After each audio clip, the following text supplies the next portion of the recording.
हरे कृष्णा। तो आ गई है पार्श्व एकादशी, जो कि बनाई जा रही है 14 सितंबर 2024 को।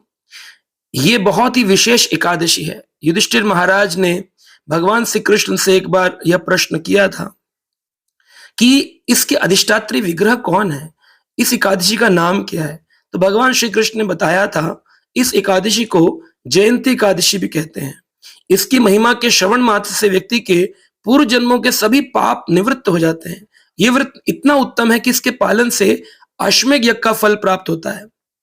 इस पवित्र व्रत का पालन करने हेतु व्यक्ति को वामन देव भगवान की आराधना करनी होती है और उनकी ही कथा का श्रवण करना होता है।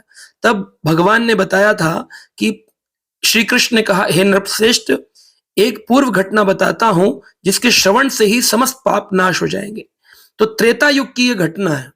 त्रेता युग में बलि नाम के एक राजा थे, जो कि प्रहलाद के पुत्र विरोचन के पुत्र थे। असुर कुल में उनका जन्म हुआ था। असुर कुल में होने के बाद भी वो भगवान के भक्त थे। भगवान ने एक बार वामन रूप धारण करके उनसे 3 पग भूमि मांगी थी और उन्होंने अपने गुरु का त्याग कर शुक्राचार्य का वह भूमि उस बोने बटुक ब्राह्मण वामन देव भगवान को प्रदान करी। 2 पग में भगवान ने समस्त सृष्टि को नाप डाला और तीसरा पैर पूछा, कहाँ रखूं? तब बलि ने कहा, आप मेरे सर पर अपना यह पैर रख दीजिए। इस प्रकार भगवान ने उनके सिर पर पैर रखकर उनको आत्मनिवेदन का आचार्य बना दिया और इस प्रकार वह सूतल लोक में वास करने लगे और कहा कि अगले मनवंतर के इंद्र तुम ही होगे।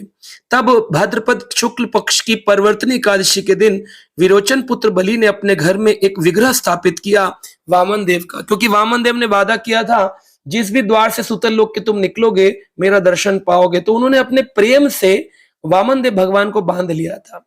तो एकादशी के दिन इन्हीं वामन भगवान की लीलाओं का श्रवण करना होता है और इसके अगले दिन यानी इस बार 15 सितंबर को हम बना रहे हैं वामन द्वादशी। तो द्वादशी वाले दिन लोग पूछते हैं, भगवान का प्रकट हुआ है, प्राकट्य है, तो क्या व्रत करना होता है? नहीं। अगर आपने एकादशी वाले दिन ही यानी 14 सितंबर को दोपहर के 12 बजे तक निर्जल व्रत कर लिया और उसके बाद फिर आपने एकादशी का प्रसाद ग्रहण किया, तो आपको वामन द्वादशी वाले दिन कोई अलग से व्रत करने की जरूरत नहीं है। पारण में के समय ही आप वामन भगवान की कथाओं को श्रवण कर, अधिक संख्या में जाप कर, उनकी विग्रह की स्मरण कर, दर्शन कर, भोग लगा के आप अन्न ग्रहण कर सकते हैं। यानी वामन द्वादशी पर कोई व्रत नहीं होता है। उसका व्रत पहले से ही एकादशी वाले दिन 12 बजे तक दोपहर तक निर्जल रह करके हो जाता है। तो 2 व्रत एक ही में मिल जाते हैं, अलग से कोई व्रत करने की आवश्यकता नहीं होती है। तो ये एकादशी पार्श्व एकादशी, परिवर्तनी या फिर जयंती एकादशी के नाम से बड़ी प्रसिद्ध है। अवश्य भक्त लोग इसका पालन करें और इसमें भगवान वामन की कथाओं का अवश्य ही ध्यान पूर्वक श्रवण करें और कृपा प्राप्त करें। हरे कृष्णा।